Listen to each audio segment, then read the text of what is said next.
Entonces no hace falta que presente mucho. Bueno, solo para ti, María, un poco.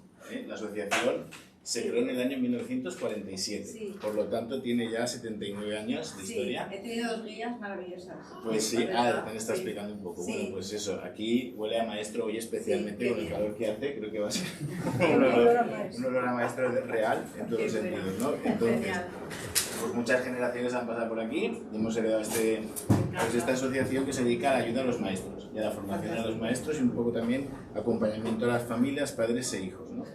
Esta es la 4ª charla del curso de autoridad, sobre autoridad que hemos trabajado autoridad en el aula, en el hogar y en Jesucristo, y hoy vamos a hablar de autoridad y paternidad. Entonces, comenzamos todas las sesiones con la oración de don Martín Orlaeche. Ampáranos, Señora y Madre nuestra, ampara a nuestras familias y a nuestros pueblos, a nuestro mundo actual, aleja guerras y discordias, une los corazones divididos con alegría de sentirse junto a ti, hijos tuyos. Da a los que tienen y pueden ojos de misericordia y corazón abierto. Da a todos pan, abrigo y amoroso hogar. Da salud a los enfermos, paciencia en el dolor a los que sufren. Consuela a los tristes, ilusión a quienes la han perdido. Aparta de las mentes el error y de los corazones la debilidad. Mueve a los pecadores a volver en sí y a los justos a virtud más alta. Haz que vivamos cantándote y que vayamos con tu nombre en los labios a contemplarte en la gloria junto a tu Hijo Jesucristo, que con el Padre y el Espíritu Santo vive y reina por los siglos de los siglos. Amén. Y esta oración es una oración compuesta por el arzobispo fundador de la Asociación Católica de Maestros. Os presento a María. María, ¿has venido desde Madrid o estabas de aquí? No, hemos venido de Madrid. Han venido desde Madrid, o sea, agradecer.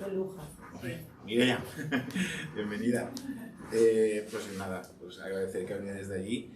Y bueno, el currículum resumido de María lo he hecho un resumen, voy a resumirlo más todavía porque es extenso, ¿no? Entonces, casada con Pablo hace más de 30 años, 4 hijos, es profesora de la Universidad Carlos III en el área de Derecho Administrativo, profesora del Máster Cristianismo y Cultura Contemporánea en la Universidad de Navarra, profesora del Máster Matrimonio y Familia en la Universidad de Navarra, investigadora visitante de la Universidad de Harvard en Cambridge, USA, y ha hecho muchos libros y ha hecho muchas cosas. Muchos libros. Vale. ¿Premios? Nada. Tiene premios, algunos muy buenos, y nada, y es un placer que esté con nosotros. Gracias, qué bien. Vamos, para mí sí que es un placer estar aquí, de verdad. Porque, bueno, Valencia es una tierra que yo quiero mucho, Valencia. Tengo mucha conexión con la Universidad Católica de Valencia, que, en fin, tengo muchos amigos, muchos colegas, me tratan de maravilla siempre que voy. El valenciano es una persona muy hospitalaria, yo siempre que vengo aquí es ideal.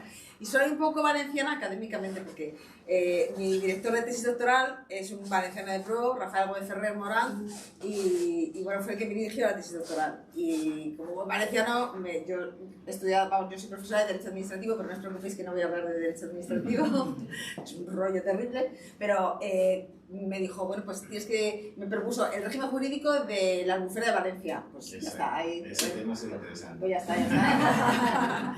Así que nada, soy un poco, académicamente soy valenciana y conozco la Universidad de Valencia, conozco perfectamente Pato Cuchara, la Cigüeñuela y todo. Me la conozco genial, de manera que bueno, pues tengo mucho cariño a Valencia. Y bueno, vamos a hablar de autoridad y paternidad, que es lo mismo, ¿no? O sea, hablar del padre y hablar de autoridad es realmente lo mismo. Hay una definición de Albert Camus, algunos sabréis que fue un representante del existencialismo ateo francés, sobre todo en la década de los 60.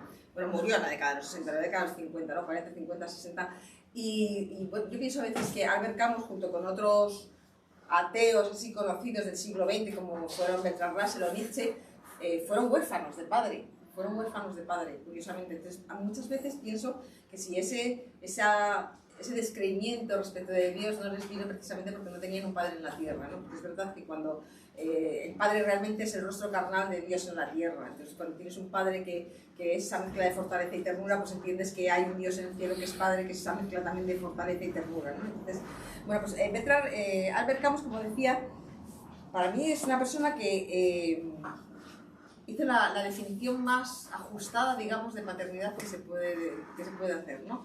Él cuando murió en la década de los 60, con 50 y pocos años, no sé si eran 52 o 54, murió de un accidente de tráfico, estaba con una depresión muy fuerte y chocó su coche contra un árbol y quedó hecho un amasijo de hierros destrozado. Y en el asiento de atrás encontraron un manuscrito que luego se publicó con el nombre del primer hombre. Como veis, soy de Madrid y los madrileños vamos acelerados siempre. A ver si me relajo porque esto es muy madrileño. Entonces, encontraron en el asiento de atrás un manuscrito que luego lo titularon como el primer hombre, fue un libro póstumo, pero en un margen había escrito una anotación a mano rápido en lápiz antes de morir, ¿no? Y decía, ahora que me siento perdido, necesito a alguien que me guíe, alguien que me repruebe y me elogie, no por su poder, sino por su autoridad. Puntos suspensivos, necesito a mi padre.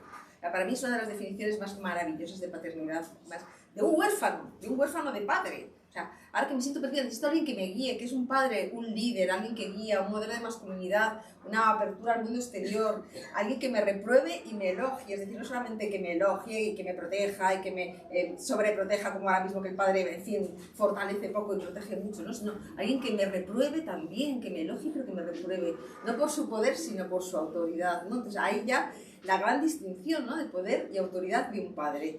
Que hoy en día se tiene muchísimo miedo a la palabra autoridad porque es que se confunde con la palabra poder, ¿no? No es lo mismo poder que autoridad, porque el poder sobre un hijo implica sumisión del hijo, la autoridad implica libertad del hijo, precisamente, ¿no? El poder genera miedo, la autoridad genera confianza, o se basa en la confianza, precisamente, en la confianza recíproca, además. Es decir, el padre confía en que el hijo va a cumplir las normas según las herramientas que le ha dado, pero se arriesga también a que no las cumpla, evidentemente, ¿no?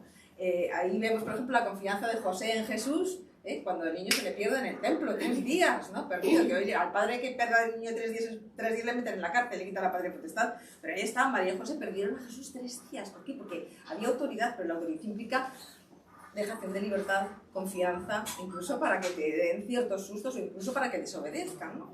Y confianza recíproca, digo, porque también hay confianza del hijo hacia el padre, mientras que en el poder hay miedo hacia el padre, en la autoridad lo que hay es confianza, porque el hijo sabe que lo que el padre le está imponiendo es por su bien, ¿no? Se basa en la honestidad. Y otro ejemplo que tenemos, por ejemplo, en la Biblia, muy claro, esta vez en el Antiguo Testamento, es el sacrificio de Isaac. O sea, muchas veces pensaréis cómo esa criatura, Isaac, fue con Abraham, su padre, durante 3 días hacia el monte Moria para que fuera sacrificado, y su padre no le daba ninguna explicación y el niño seguía a su padre y no se rebeló en ningún momento, ¿no? Y había una relación de confianza, la autoridad genera confianza. Bueno, mi padre me dice esto, será que es bueno para mí. Es que el poder genera miedo. En el poder hay jerarquía, una jerarquía que doblega, que doblega. En la autoridad hay jerarquía también, pero es una jerarquía magnánima, porque hay jerarquía porque tiene que haber jerarquía, porque hay una ley simbólica de la familia, un orden de filiación, es decir, el padre no es como el hijo. Ahora mismo es que hay una especie de mezcla de que el padre es como el hijo y el hijo es como el padre y la madre y el padre son los mismos, en fin, no, hay jerarquía, claro que hay jerarquía, pero hay una jerarquía magnánima. Y digamos que el poder, la diferencia del poder con la autoridad también es que en el poder, el que lo ejerce, quiere que el hijo, hay una relación de dominación, quiere que el hijo haga lo que él quiere, es decir, que el hijo se adapte al molde que él quiere. Mientras que la grandeza de la autoridad es que el padre que ejerce esa autoridad es como un jardinero, no es un escultor. Es decir, un escultor esculpe al hijo como él quiere, ¿no? Que sea como yo quiero. Y tiene unas expectativas que si no se cumplen, pobrecito hijo, porque en fin va a haber consecuencias. Sin embargo, en la autoridad lo que hay precisamente es ¿Qué marcha? En la autoridad lo que hay es un padre jardinero del hijo, digamos. Él pone la semilla, la cuida, la riega, pero el árbol sale, pues cada uno sale de aquella manera, ¿no? En fin, vosotros que tenéis 11 hijos ya sabéis que uno sale para acá, otro para allá, en fin no les moldeamos, sino que les dejamos libertad para ser quienes quieren ser. La autoridad implica libertad al hijo, incluso a riesgo. O sea, la maravilla del amor de la autoridad es que el que ejerce la autoridad, el padre, lo hace a riesgo de ser decepcionado. Voy a poner un ejemplo muy de estar por casa. Tú no quieres que tu hijo coja el coche, tu hijo adolescente de 18 años coja el coche el fin de semana. Entonces coges las llaves y las cierras bajo 7 llaves. Eso es poder. Es decir, el niño no va a poder decir, no coges el coche, pero además yo guardo las llaves bajo 7 llaves. Bueno, pues otra cosa es decir, no coges el coche, porque estás castigado por lo que sea. Las llaves aquí. Eso es autoridad. Porque se arriesga el padre a que el niño, cuando el padre no está, pues coge las llaves y desobedece. Pero esa es la libertad. Esa es la libertad del hijo. Luego, evidentemente, tendrá consecuencias si su padre le pilla, ¿no? Entonces, bueno, pues evidentemente todos hemos jugado con esa libertad de adolescentes, de jóvenes, de los padres que nos han puesto los límites, pero muchas veces los hemos traspasado por nuestra libertad. Y el padre, con la autoridad, también se arriesga a no comprender lo que hace el hijo. Es decir, cuando un padre regala la libertad al hijo después de haberle dado los instrumentos necesarios, que ya veremos cuáles son, para que ejerza esa libertad con independencia, con autonomía, con responsabilidad, se arriesga a no comprender lo que hace. Es la diferencia con el poder. El poder es tienes que ser ingeniero, tienes que ser abogado como yo, o tienes que aprobar, tienes que no, o sea, tienes que, no. O sea, la autoridad es, yo te he dado las herramientas, hijo, te he hecho autónomo, te he hecho independiente, te he dado estos valores, y luego es tu libertad. Tú eres el que tienes que optar si seguir el camino o no, sobre todo a partir de cierta edad, ¿no? Y muchas veces a riesgo de no comprender. José no comprendió a Jesús en muchas ocasiones, tampoco María, ¿no? Que María guardaba todas estas cosas en su corazón sin comprender, porque es que los hijos, todos los hijos, son un enigma indescifrable. Entonces, bueno, pues esa es la grandeza de la paternidad y la maternidad, ¿no? Pues a veces no nos comprendemos lo que hacen, sinceramente. Pero hoy en día, sin embargo, se confunde autoridad con poder. Entonces no se puede ejercer autoridad porque la autoridad es ejercicio de poder. Habréis repetido en este seminario 1000 veces lo que significa autoridad. Autoridad significa hacer crecer, bueno, es el lema, que es el eslogan que habéis puesto en el papel, ¿no? Autoridad es hacer crecer, o sea, su origen etimológico significa eso. Entonces, ¿hacer crecer hacia dónde? Bueno, pues hacer crecer, el padre tiene que hacer crecer a los hijos hacia la plenitud de la humanidad, es decir, hacia una humanización plena. ¿Qué quiero decir con esto? Los antropólogos tienen una palabra que utilizan mucho que es neotenia. Neotenia significa que todos los hijos nacen, pues viendo a aquella criatura preciosa de 2 meses, todos los hijos nacen prematuros, es decir, todos hemos nacido prematuros, el ser humano nace prematuro. Quiero decir que el ser humano nace humano, porque es un acontecimiento biológico, pero el ser humano tiene que llegar a ser plenamente humano. Es decir, es un acontecimiento también cultural, depende de la educación. Nacen humanos, esa criatura que está ahí en brazos de su madre es humana, pero no es plenamente humana. Eso es la neotenia, no es plenamente humana.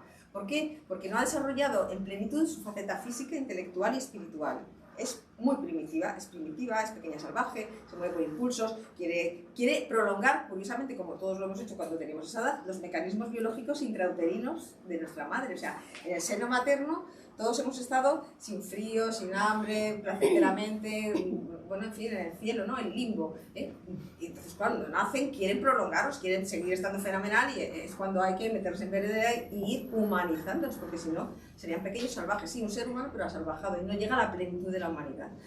¿Qué está sucediendo actualmente? Que estamos viviendo una era, la era que llama Redeker, de la deconstrucción. Curiosamente estamos deshumanizados, nos hemos animalizado. Es decir, no somos plenamente humanos, ¿no? Porque las 3 dimensiones, la física, la espiritual y la intelectual, se han volatilizado. Porque la física se considera que el hombre y la mujer somos iguales, somos idénticos, somos intercambiables, no hay una esencia femenina y una esencia masculina, que eso es gravísimo, ¿no? Entonces, claro, si no hay una esencia masculina, cualquiera puede ser padre. Es decir, si ser hombre y ser mujer es lo mismo, pues el padre y ser madre es lo mismo, y por lo tanto podemos prescindir de los padres. La dimensión física se ha volatilizado, la dimensión intelectual también, porque hemos dejado de utilizar la razón. Ahora mismo nos movemos por emociones y por sentimientos. El emotivismo que hay en esta sociedad es brutal. Lo que sale del corazón es lo válido. Y ahora mismo esto es terrible porque te puedes salir de corazón con esa emotividad cosas terribles, ¿no? Siento, mis sentimientos me dicen que no quiero vivir más. Pues derecho al suicidio. Mis sentimientos me dicen que no es el momento para tener este hijo. Pues derecho al aborto. Mis sentimientos me dicen que tengo que tener un hijo aunque no tengo un hombre. Derecho al hijo por técnicas de reproducción asistida. O sea, estamos moviendo por emociones. Eso es terrible. Se están transformando en derechos. O sea, algo espantoso, ¿no? Por lo tanto, hemos perdido la razón, la racionalidad, que es lo que hace justamente que controlemos los impulsos. Y luego se ha perdido también la trascendencia. Es evidente que nos hemos emancipado del creador y, como decía Benedicto XVI, lo malo es que cuando uno se olvida del creador, se olvida de la criatura y peregrinamos como titiriteros hacia la nada, la vida se ha vuelto efímera y Dostoyevski decía, cuando no existe Dios todo está permitido. lo estamos viendo, ¿no? Es un momento de angustias vitales por la identidad, por el destino, por la existencia. Nuestros jóvenes no saben quiénes son, a dónde van, de dónde vienen. O sea, la ausencia de Dios genera ahí una fragmentación interior muy grave. Entonces, ¿qué sucede? Que en este ambiente hemos perdido la autoridad porque, como digo, el hombre, el masculino, me voy a centrar en los hombres ahora, pues evidentemente no sabe cómo ser hombre. Si no tiene una esencia física, si se mueve por impulsos y no racionalmente, que eso ya para un varón es algo bastante peligroso moverse por impulsos. Para nosotras, caprichosas y victimistas, pero un varón que se mueve por impulsos con la agresividad que tienen en la testosterona, pues es un peligro, Porque claro, hay que encauzar esa agresividad, un padre se encauza la agresividad y transforma ese pequeño varón en un hombre hecho y derecho. Ser hombre es controlar los impulsos, es tener señorío sobre sí mismo, es encauzar esa agresividad hacia superación de obstáculos, asunción de compromisos, formar una familia, sacarla adelante, luchar por ella. Eso es una agresividad masculina bien puesta, ¿no? Bien encauzada. Y bueno, pues entonces, ahora mismo, ¿cómo ser padre y ejercer la autoridad si no se sabe cómo ser hombre, ¿no? Hay una especie de miedo a ser hombre. El hombre es una mezcla, siempre ha habido hombres buenos en todas las generaciones, desde la historia, desde los orígenes de la historia de la humanidad, hombres buenos, no hombres tóxicos, que todos son tóxicos, todos son pervertidos, todos son perturbadores y machistas.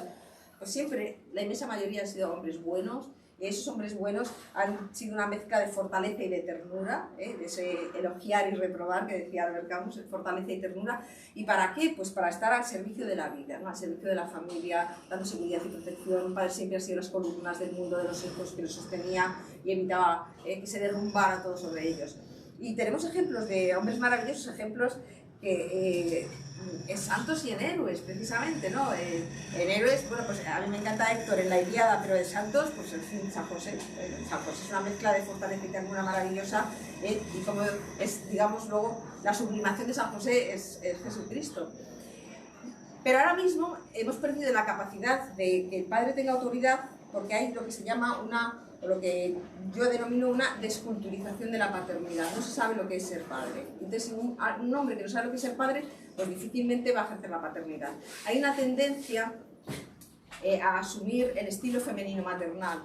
Las mujeres estamos muy empoderadas, entonces exigimos al hombre que actúe como nosotras y que lo haga como nosotras. Hay una tendencia a pensar que el hombre es prescindible. Si pudiéramos utilizar un calificativo ahora mismo del padre, no sería en la década de los 60, si me dices, en la década de los 60, la Revolución 68, el padre que era autoritario. Bueno, habría un padre autoritario, pero en fin, confundían autoritarismo con autoridad precisamente, ¿no? Es decir, poder, mal uso de la autoridad, que es poder con la autoridad sana y buena y liberadora. Pero autoritario, ¿no? Y si ahora preguntáramos, diríamos prescindible. O sea, hemos pasado al otro extremo. ¿Y prescindible por qué? Porque se está prescindiendo del padre. Es que lo curioso es que es verdad, es que estamos prescindiendo de los padres totalmente y por lo tanto estamos prescindiendo de la autoridad. Pero la autoridad es una herramienta que hace crecer, para hacer crecer al hijo hacia su humanidad. Y entonces el problema es intergeneracional y es muy grave. ¿Por qué se está prescindiendo? Pues se está prescindiendo, para empezar, simbólicamente se está prescindiendo. Si vierais las leyes que yo manejo, en fin, son terribles, ¿no? Porque, por ejemplo, la ley del aborto, porque un padre no puede decir nada en ese momento, ¿no? O sea, si vas a abortar a una criatura, esa criatura ha sido generada por un hombre y por una mujer, pero también por un hombre, ¿no? Por un padre que tendrá algo que decir, ¿no? Al respecto. Pues evidentemente no hay ni una referencia al padre en la ley del aborto. La ley de protección de la infancia y la adolescencia es una ley en contra de la autoridad del padre, es decir, cabe la posibilidad de que el niño, hasta un niño de 5 años, denuncie a su padre porque le pone ciertos límites, le frustra y no sé qué, o sea, terrorífica. Pero luego la ley del permiso de paternidad, que es maravilloso que los padres tengan permiso de paternidad, de verdad, ojalá mi marido hubiera tenido permiso de paternidad. Bueno, no sé si me habría gustado tanto. Porque es muy intenso, Déjame. Cortamos ese trozo. Eso, por favor. Es verdad que estás grabando.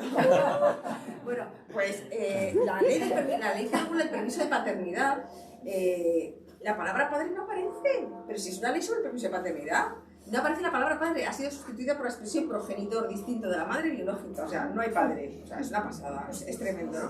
O sea, pero está muy estudiado, es como una ingeniería social, porque los psicólogos saben muy bien que lo que no se dice no existe. Entonces hay una palabra que no la usas, y cuando alguien te cae muy mal, como que te cuesta decir la palabra, ¿no? Y acabas omitiéndola todo el rato, ¿no? Bueno, pues aquí sucede lo mismo, quieren eliminar al padre simbólicamente, eliminamos la palabra, y cuando eliminamos la palabra es como que hay un agujero negro, la nada, el vacío, un abismo, ahí no hay nada. Simbólicamente se elimina al padre, pero también físicamente nosotros podemos prescindir de vosotros, totalmente. O sea, es uno de los primeros momentos en la historia de la humanidad en que la mujer puede tener hijos sin sexo, sin amor, sin padre, por medio de las técnicas de reproducción asistida. Basta un donante anónimo de un gameto masculino. Es decir, ahora mismo es aterrador, pero la familia, entre comillas, desfamiliarizada, porque no hay padre, que más está creciendo es la de madres sola por elección en España. Es la que más está creciendo.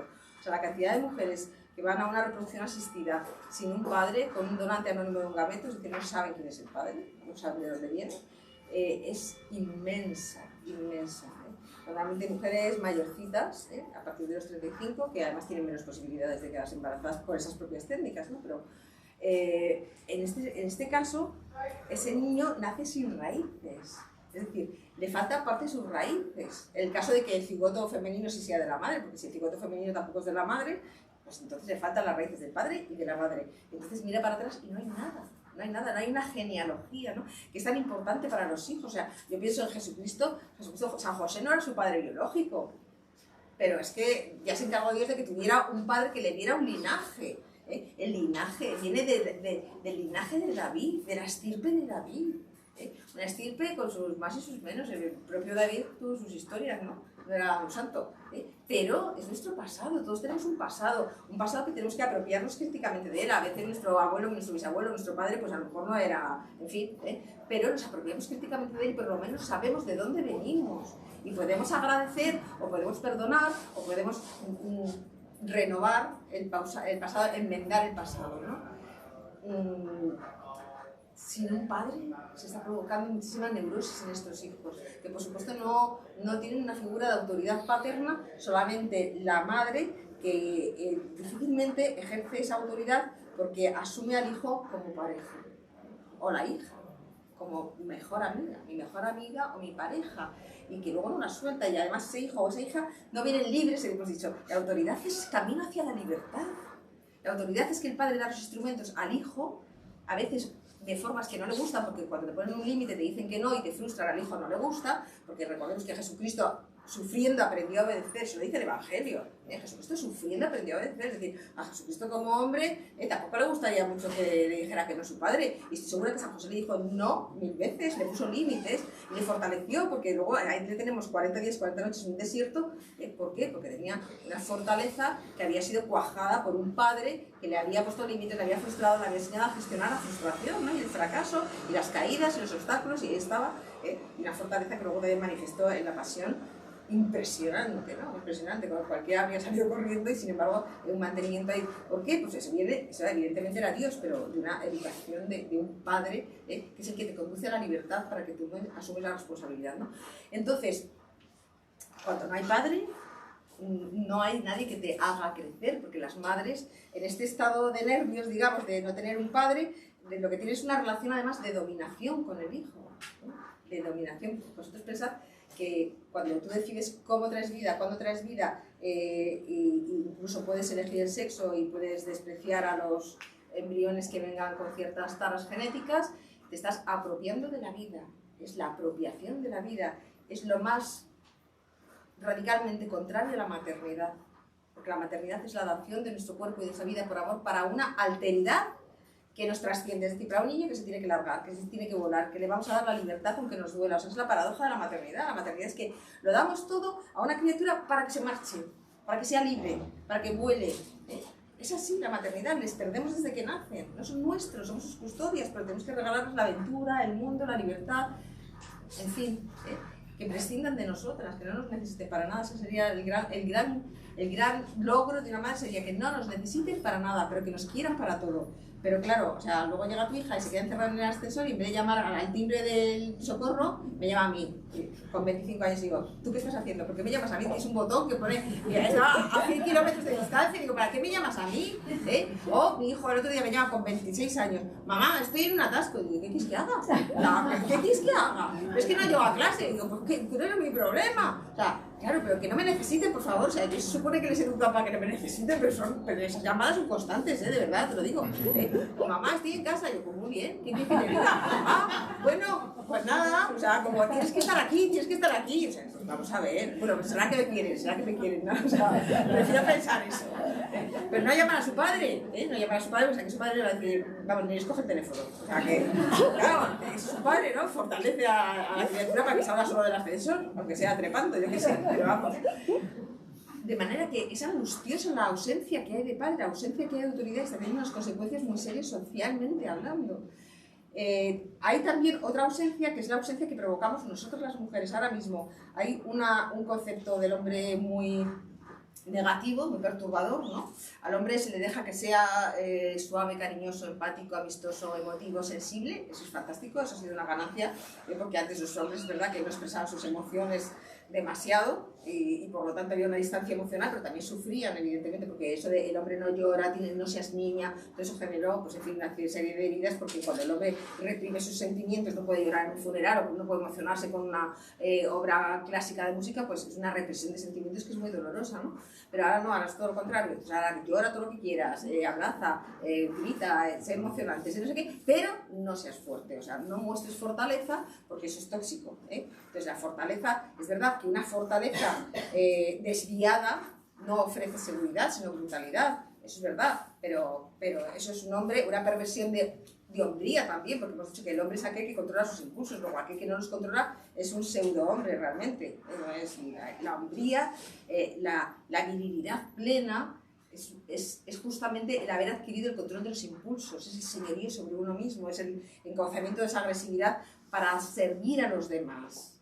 Y eso, bueno, pues el conductor de eso es un padre por medio de la autoridad. Entonces, si no hay padre, si no hay autoridad, ese control de los impulsos es muy difícil.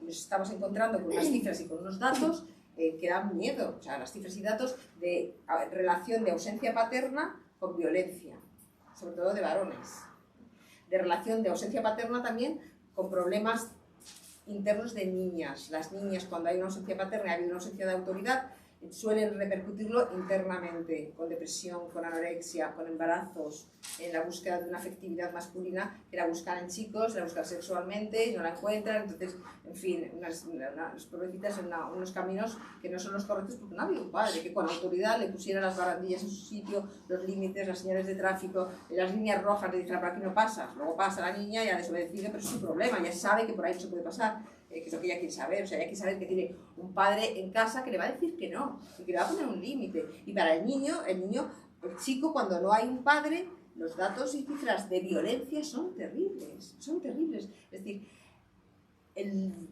informe del fiscal de menores del año pasado, el retrato tipo de delincuente menor es menor varón sin padre. Pero eso no se hacen artículos de publicidad ni de... ¿Por qué? Pues porque son hombres y no importa.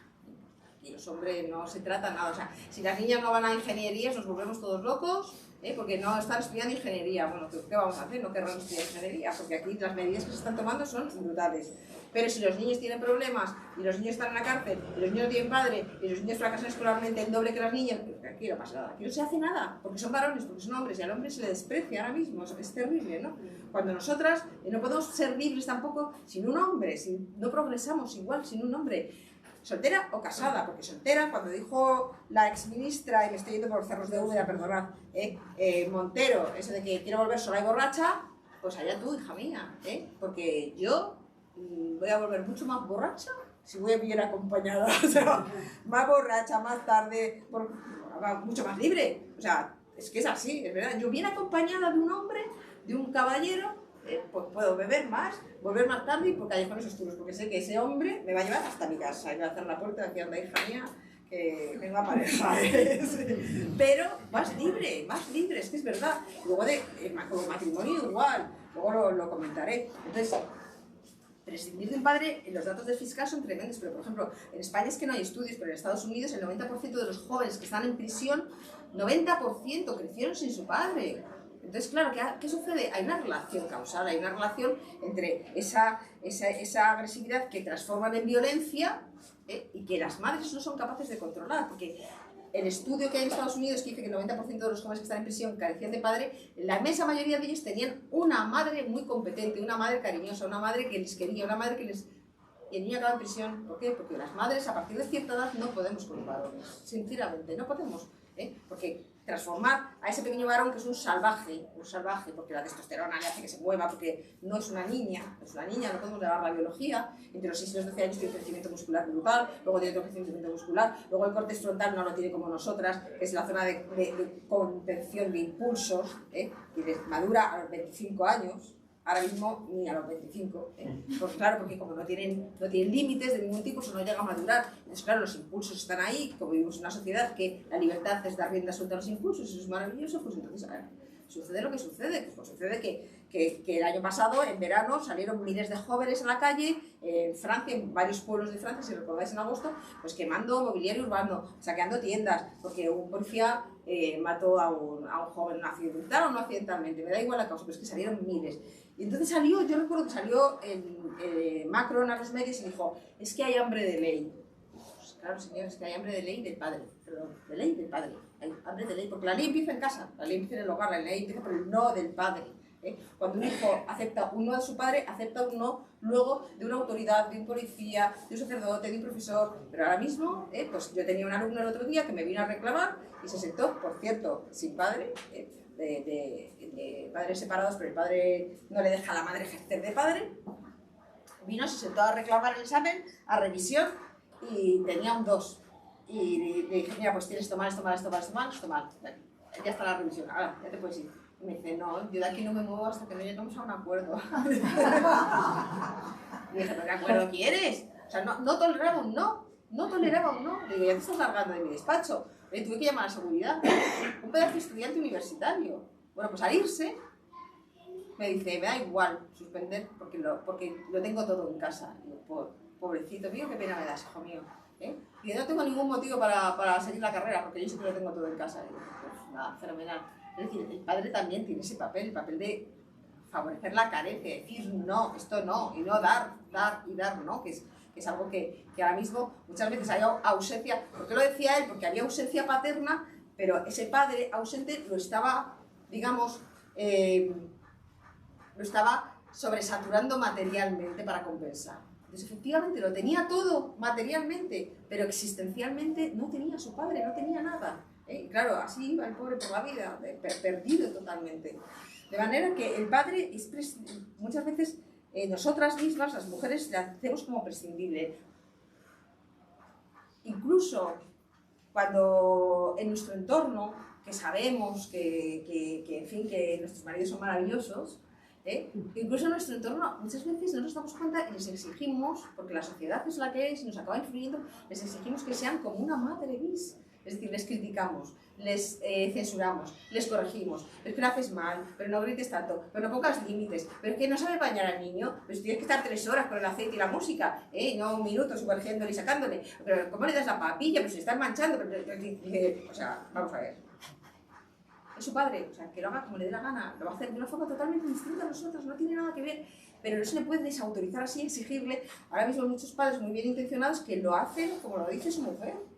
Como tú quieras, cariño, no levantes el tono de voz, no le digas que no al niño, y no, porque el hijo necesita, y la hija evidentemente, la alteridad sexual.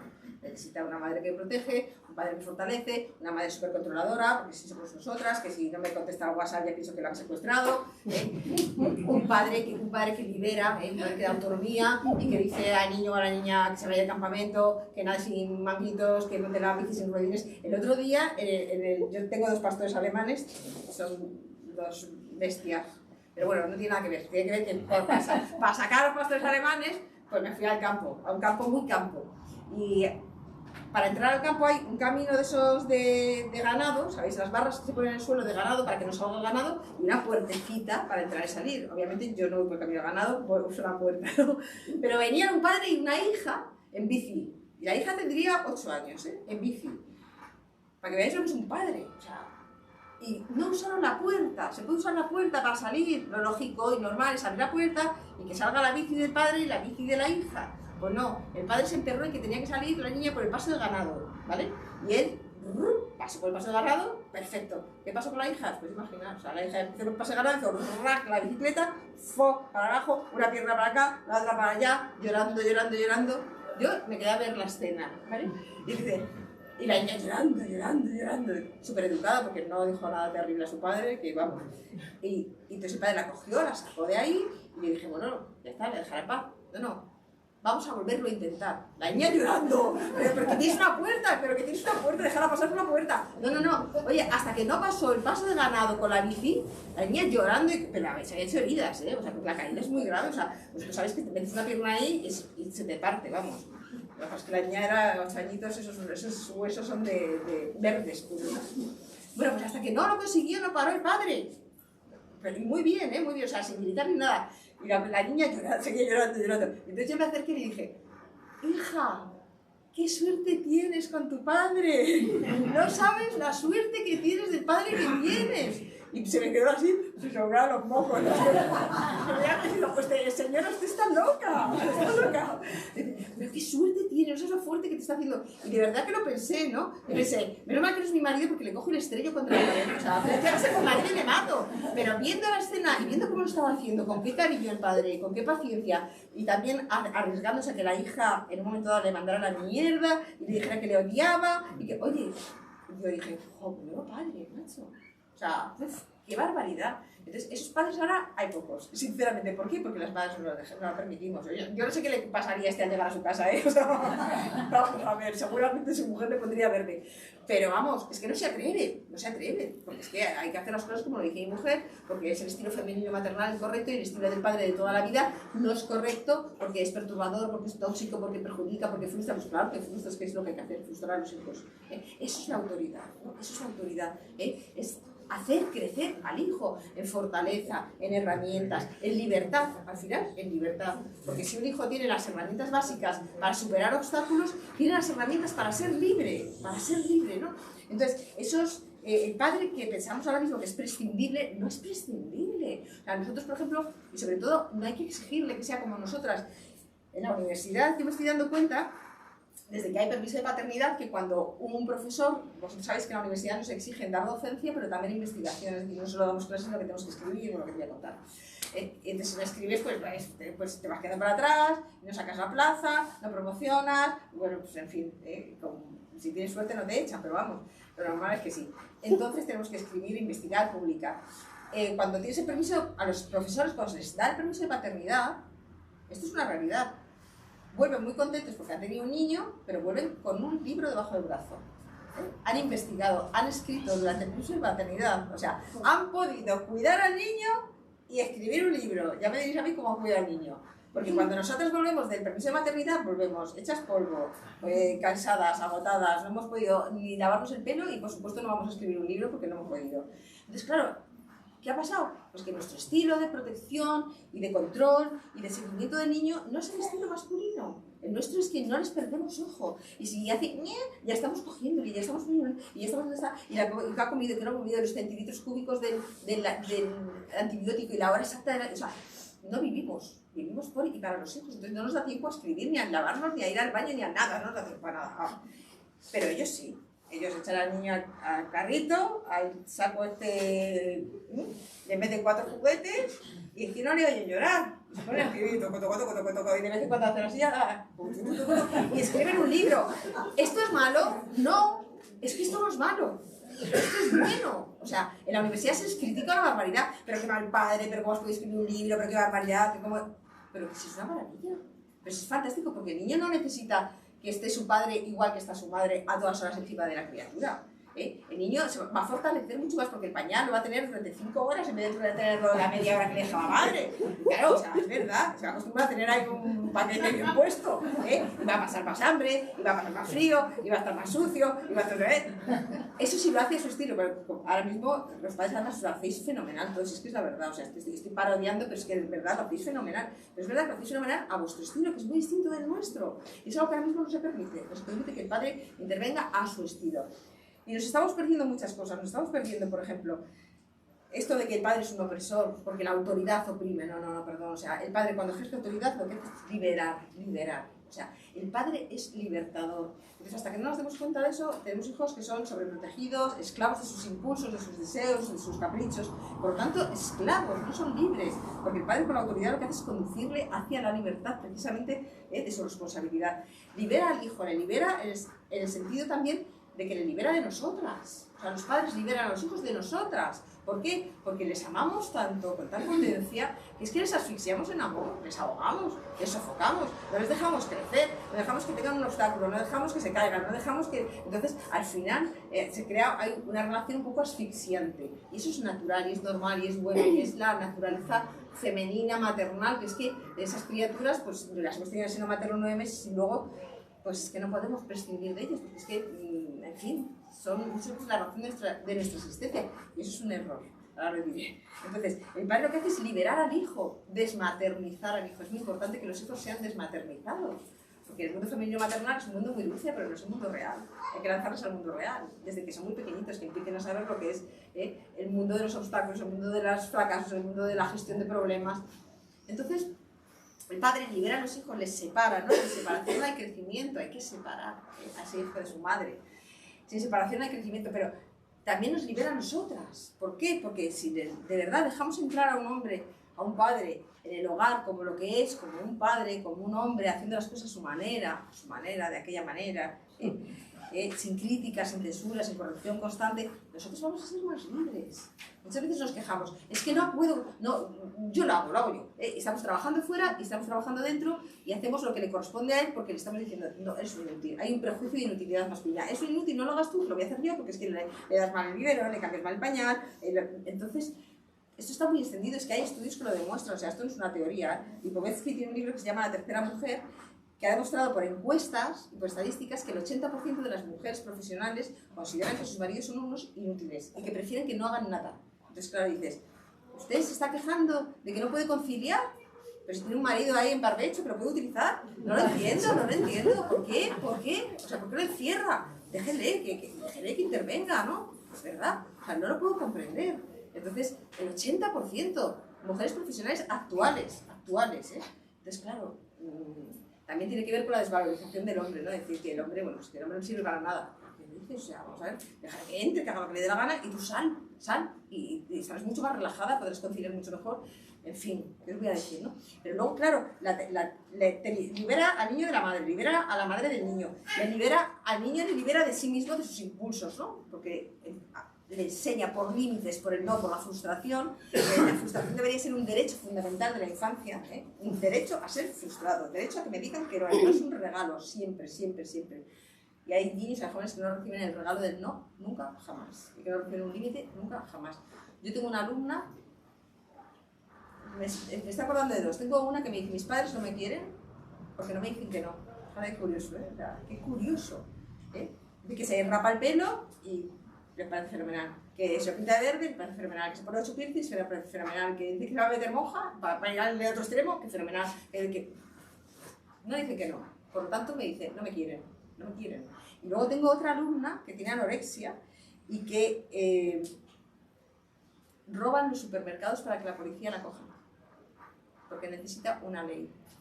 Necesita alguien que se preocupe por ella, que le imponga una ley, un límite. O sea, es tremendo, ¿no? Es decir, ya a este extremo de decir, pero vamos a ver, que un padre ejerza de padre, es un padre que pone límites por amor, es un padre que dice no por amor, y es un padre, por lo tanto, un padre se arriesga a caer mal por amor, porque un límite, un no, una frustración, el no vas a la fiesta, no sabes si vestida, esto no se toca, esto no se hace, esto no se dice, esto no se... el no, que no pasa nada, que de verdad. Pues hoy en día no se puede. Entonces, un hijo sin límites, sin el no, puede experimentar cierta sensación de libertad, especialmente en la adolescencia, durante un tiempo. Luego es el caos y la angustia. Luego es el caos y la angustia, porque no sabe lo que está bien y lo que está mal, lo que importa, lo que no importa, lo que vale, lo que no vale. Es el caos, es una sociedad líquida, es la evaporación, es la angustia total.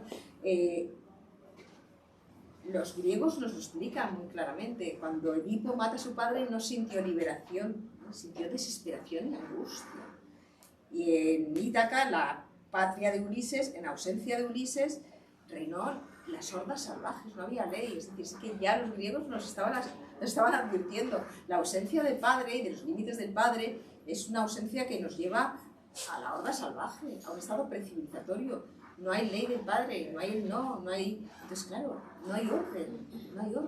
Es la realidad, ¿no? Pero que esto, no sé, el orden no se impone, es que identifican orden con autoritarismo, no. El orden se impone con amor, con autoridad, que la autoridad implica confianza. Esto es por tu bien, hijo mío. Y como te amo tanto, me arriesgo a que me odies. Porque vuelvo a repetir, Jesús sufriendo aprendió a obedecer, es decir, no le debía gustar mucho lo que le decía José. Es decir, sufriendo los hijos aprenden a obedecer, es decir, no les gusta lo que dice su padre. Y cuando te dicen no, no te gusta nada, desde pequeño. Y además, ¿qué pasa? Que cuando te dicen no, desde muy pequeñito, si la madre no apoya, ese no sirve para nada. Es tremendo, pero no sirve para nada. O sea, cuando tú le dices que no a un bebé, el padre llega y dice, el chupete no. Entonces, el bebé lo primero que hace es mirar a su madre y decir, ¿qué ha dicho este? El chupete no. Y llega la madre y dice, ¿qué chupete sí? El chupete sí. Pues ya, mal asunto, porque ya ese padre no significa nada para el hijo. Pero cuando tiene 24 años y su padre le dice las llaves del coche no, el niño con 24 años va a la madre y dice, papá ha dicho que el coche no.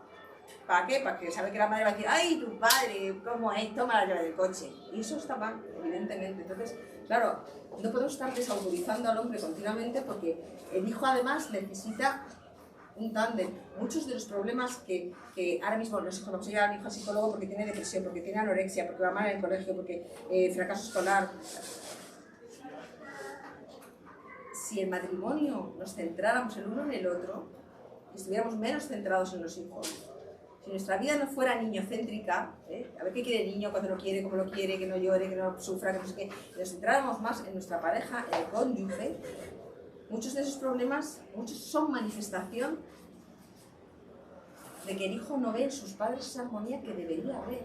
O sea, cuando un padre es un hombre enamorado de la madre, cuando una madre es una mujer enamorada del padre, cuando tienen clarísimo que lo primero es la pareja, antes que los hijos, aunque los hijos a esa edad son una preciosidad y una maravilla, y es que nos enamoran, pero lo primero es la pareja, Cuando lo primero es la pareja, no hay problemas normalmente con los hijos, sinceramente. Cuando eso no sucede, cuando hay disrupción, y el primero es el niño rey, entonces el niño rey acaba dando problemas, evidentemente, además de romper la pareja, porque el niño rey es un niño tóxico, que va a meter ahí una cuña en la pareja, porque claro, divide y vencerás. Entonces, claro, lo primero la pareja, lo primero, o sea, no meter al niño en la cama, por favor, el niño fuera. El dormitorio matrimonial tiene que ser un dormitorio, un lugar sagrado, simbólico, en fin, donde los niños no pueden ni entrar. Yo recuerdo que no podían ni entrar, no en la cama de mis padres, por supuesto, pero vamos. Bueno, cuando mi padre se iba de viaje que era militar, mi madre me dejaba entrar. Pero el dormitorio era un sitio sagrado donde no se entraba, porque además el niño sí que tenemos intimidad, ¿no? Y porque ya, vamos a ver, si ya entran los niños en el dormitorio ya se acaba, no podemos hacer nada. Entonces, claro, lo que hay que hacer para tener hijos. Entonces, claro, o sea, y ahora mismo los niños se meten en la cama. El otro día leía un artículo de un pediatra que decía, si el niño está metido en la cama con sus padres, el ritmo cardíaco se acompasa con el de los padres. Y yo decía, ¿y si tienes 11, qué haces? ¿Los metes a los 11 en la cama? Y ahí cuando no esté papá y mamá, ¿qué pasa? Que si el niño tendrá que meterse a una... En fin, o sea, vamos a ver, no saben dormir solos. Entonces, claro, hay que fortalecerles. Y claro, eso es fenomenal, dormir todos juntos, pues ya está. Entonces, normalmente, si hay que sacar a alguien del dormitorio, se saca el padre, evidentemente. O sea, vamos a ver, no lo digáis yo, se va el padre al otro dormitorio. Yo me quedo con el niño. Entonces, en fin, que todo esto que estoy contando en tono humorístico no tiene nada de gracioso. ¿Por qué? Porque es la realidad. Blanca López Ibor, jefe de pediatría oncológica en la clínica H&M en Madrid, me dijo, María, tienes que venir a dar una charla a las madres de hijos enfermos de cáncer. O sea, muy duro. Porque duermen, muchas de ellas se meten con los niños a dormir en la cama en el hotel, en el hospital, y no dejan entrar al padre. O sea, no permiten que el padre, digamos que distagien al padre, porque como el niño está enfermo de cáncer, pues decirle un no, ponerle un límite, no se puede. Entonces me decía, tenemos niños débiles físicamente porque están enfermos, pero estas madres tan sobreprotectoras están generando hijos enfermos mentalmente también, débiles mentalmente, con lo cual sacarles que progresen de ese cáncer va a ser mucho más difícil porque no tienen la fortaleza que le da un padre que les ha enseñado a superar obstáculos, a creer en ellos. Entonces, claro, son niños blanditos que encima están enfermos de cáncer. Por cierto, en esa mayoría de técnicas de reproducción asistida. Increíble. O sea, sí, me dijo, mira, la planta oncológica, la planta de cáncer infantil, que es de donde ella es la jefe de la unidad pediátrica, es una planta, me decía, es una planta que normalmente estaba muy vacía, porque el cáncer no es muy normal en los niños, o sea, es una enfermedad que se da en algunos niños, pero su leucemia es raro, es una enfermedad que se da en gente mayor normalmente, o sea, es una planta que por suerte estaba medio vacía, ahora está llena, y me ha dicho que más del 85% son de técnicas de reproducción asistida. Porque digamos que la manipulación de los cigotos, la manipulación del embrión, la manipulación del gameto, estresa las células, las envejece, y esos niños nacen con enfermedades no propias de su edad, sino de personas envejecidas.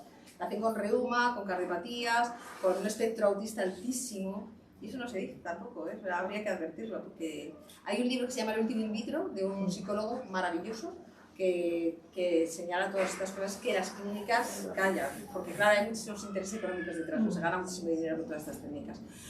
Bueno, entonces, en conclusión, el padre, con ese ejercicio de autoridad, lo que hace es hacer crecer al hijo, liberarle, ¿no? Liberarle de sí mismo, liberarle de su madre. Entonces, parirlo, en realidad parirlo al exterior. Las madres parimos al hijo biológicamente, pero el padre, digamos que les pare al exterior, al mundo de los obstáculos, al mundo de la cultura, al mundo del público, ¿no? De decir, la madre, ¿por qué no? La madre también, pues es que lo hacemos de una forma muy diferente, ¿no?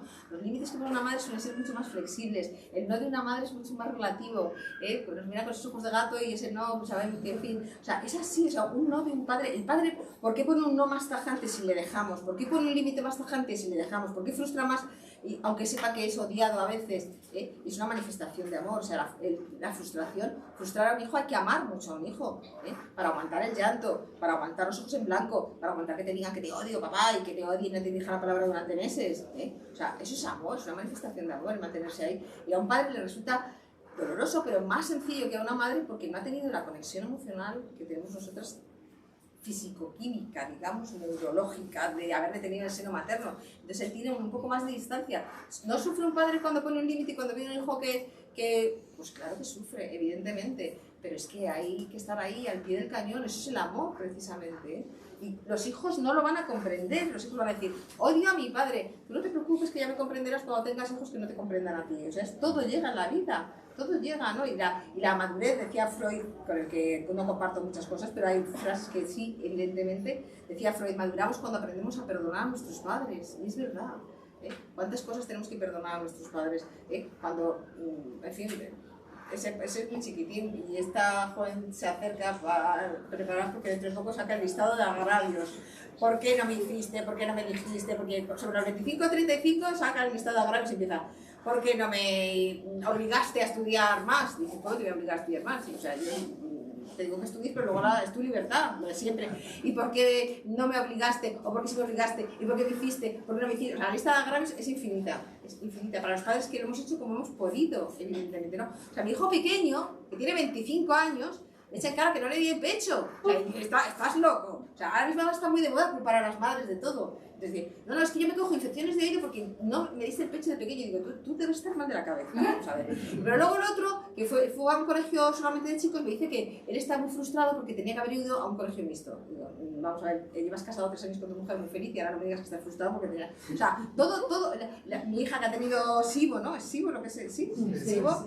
Pues yo tengo la culpa porque de pequeña le hice comer un montón de verduras, entonces le cogió... O sea, los culpables somos los padres, evidentemente infantilizados, o sea, por favor, madurar, perdonadnos de una vez, o sea, que lo hemos hecho como hemos podido, ¿no? De aquella manera, pues somos imperfectos. Y ahora mismo, sin embargo, hay mucha tendencia a pensar que la perfección de los padres es ser como una madre, pero ser como una madre perfecta, es decir, no perder de vista al hijo nunca, que no le falte nada. identificamos felicidad con bienestar y eso es absolutamente erróneo, absolutamente erróneo. Es decir, la felicidad no es bienestar, la felicidad tiene mucho más que ver con lo que le da el padre que con lo que le da la madre. Las madres tendemos a dar bienestar, ¿eh? Tienen el vasito de agua antes de que lo hayan pedido, el abriguito puesto antes de que haga frío y si por si llueve te voy a dar una aspirina, no vaya a ser que te cojas algo, ¿eh? Los padres fortalecen más. Esa es la verdad. Entonces, la felicidad tiene mucho más que ver con la fortaleza, por lo tanto, con el estilo masculino, que con el bienestar, que es el estilo femenino. ¿Por qué? Porque la felicidad es no ser feliz y que no me importe. Eso es la felicidad. Es decir, la felicidad es tener obstáculos y superarlos. La felicidad es tener problemas y bueno, pues aquí estamos. La felicidad es tener un cáncer y estoy sufriendo y lo estoy pasando mal, pero salgo adelante y lo voy a luchar, ¿eh? No es el positivismo ese de ahora tienes limón, haz limonada, sonríe a la vida y la vida te sonreirá. O sea, perdón, eso no es verdad. O sea, eso no es verdad. ¿Eh? O sea, no. Tú tienes un cáncer y por mucho que sonrías, no. O sea, esto no funciona así, ¿eh? Lo que funciona es tener una fortaleza mental de superación de obstáculos, de abrazar la realidad y decir, voy a salir adelante. Y voy, o sea, y si, por supuesto, si hay trascendencia, si hay un apoyo en Dios, entonces ya eso es muchísimo más sencillo y más fácil, ¿no? Pero es así, entonces el papel del padre en el fortalecimiento de niños y de niñas es fundamental. Y por supuesto, y perdonadme, pero ya acabo, porque sé que me enrollo un montón, viendo el crucifijo, el padre es el rostro humano del amor de Dios. O sea, ahora mismo la pérdida de confianza en el padre ha hecho que muchos jóvenes no tengan confianza en Dios. Entonces, la ausencia paterna hace que, ¿cómo comprender que hay un Dios en el cielo, un Padre en el cielo que me comprende, que es bueno, que me perdona? Si no tengo un Padre en la tierra que me comprende, que es bueno y que me perdona, es que es imposible, es muy difícil, ¿no?, comprender el concepto de paternidad divina. De manera que lo más grande, el regalo más grande que pueden tener nuestros hijos es que la mujer permita entrar al hombre como lo que es y ejerza la paternidad, ¿no? Y para eso muchos nos tenemos que quitar un poquito de medio. Y como ojos que no ven, corazón que no siente, pues yo qué sé, pues te vas a pasear a los perros, al gimnasio o a hacer la compra y dejas a tu marido que lo haga de aquella manera, porque es verdad que a veces lo hacen de una manera que a nosotros no nos gusta demasiado, pero volviendo un poco al origen, si hay un matrimonio fuerte, si el matrimonio es lo primero, lo normal es que la mujer, la madre, aunque nos cueste porque es casi contra natura, permita al padre ser un buen padre. Permita poner límites, decir no, frustrar a los hijos, enfrentarles a la verdad o a la realidad. A las madres nos cuesta mucho, las madres endulzamos la realidad continuamente. Hay hijo que ha suspendido porque las hormonas estarían del revés, hay que ha suspendido porque los profesores son malísimos, hay que, en fin, el padre enfrenta la realidad, es que no has estudiado. Es que yo siempre cuento a mi marido, pero es que es verdad, o sea, mi marido, el otro día volvió mi hijo de una estancia en Canadá y volvió gordo. Gordo, se dedica a comer y a beber, está claro, ¿vale? No se movió demasiado. Y jugando al tenis con él, pues a la media hora volvió sofocado a casa, ¿no? Y muy enfadado. Y dije, ¿qué te pasa, Pedro, hijo? Me dice, no, pues que papá me ha dicho que estoy gordo, ¿eh? Porque a la media hora no podía más, no podía ser mi madre. Que papá me ha dicho que estoy gordo. Y yo, como buena madre, yo le dije, pero Pedro, yo te veo fuerte, yo creo que estás bien. Y de verdad que yo le veía fuerte, pero claro, efectivamente, o sea, es que ha ganado una cantidad de kilos que no es normal. Entonces, su padre le dijo eso y le hizo daño, le hirió, le dolió, le enfrentó a la verdad, la realidad. Igual que dice que estás gordo, le dice no has estudiado suficiente, te estás suspendido porque no has estudiado suficiente, porque has sido un baguete, porque has no sé qué, has chocado el coche porque seguro que ya habías bebido. O sea, la verdad duele y hiere, pero hace crecer, ¿no? Sin verdad no hay educación. Las madres siempre tendemos a, bueno, pues quita fuerte, hijo mío, cariño, y no. Ahora se ha puesto a regenerar de peso y ahora está mucho mejor, ¿eh? Porque es que estaba insano. Pero era la verdad, la realidad duele. Pero no decir la verdad es meter a los hijos en un limbo del irreal y al final es una cárcel de inmadurez psicológica. No crecen. Se quedan infantilizados continuamente. ¿Para qué tener un padre y una madre responsables que se quieren con una única finalidad? Habíamos dicho al principio, la autoridad paterna, pero también la materna, es decir, la madre que está ahí detrás apoyando la autoridad paterna, y las madres que tenemos que ser un poco padres también, un poco padres y ejercer la autoridad también. Solamente tiene una finalidad, y es que vuelen, es que se marchen, es que se vayan, es que sean libres, es que sean autónomos. Acabo con una frase de la Madre Teresa de Calcuta, decía, soñarán pero no será vuestro sueño, volarán pero no será vuestro vuelo y vivirán pero no será vuestra vida. Eso es lo grande, ¿no? El regalo más sublime que por amor podemos dar a los hijos es que se vaya, que se marche. Pero decía también, en cada vida, en cada sueño, en cada vuelo, quedará la huella siempre de lo enseñado, ¿no? Pues, así será. Gracias.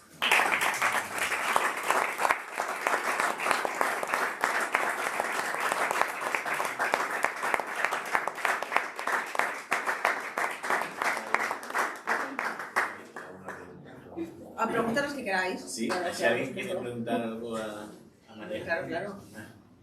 Eso lo has cerrado ya, ¿no? A mí me gustaría preguntarte, ¿por qué crees que hemos llegado a algo así?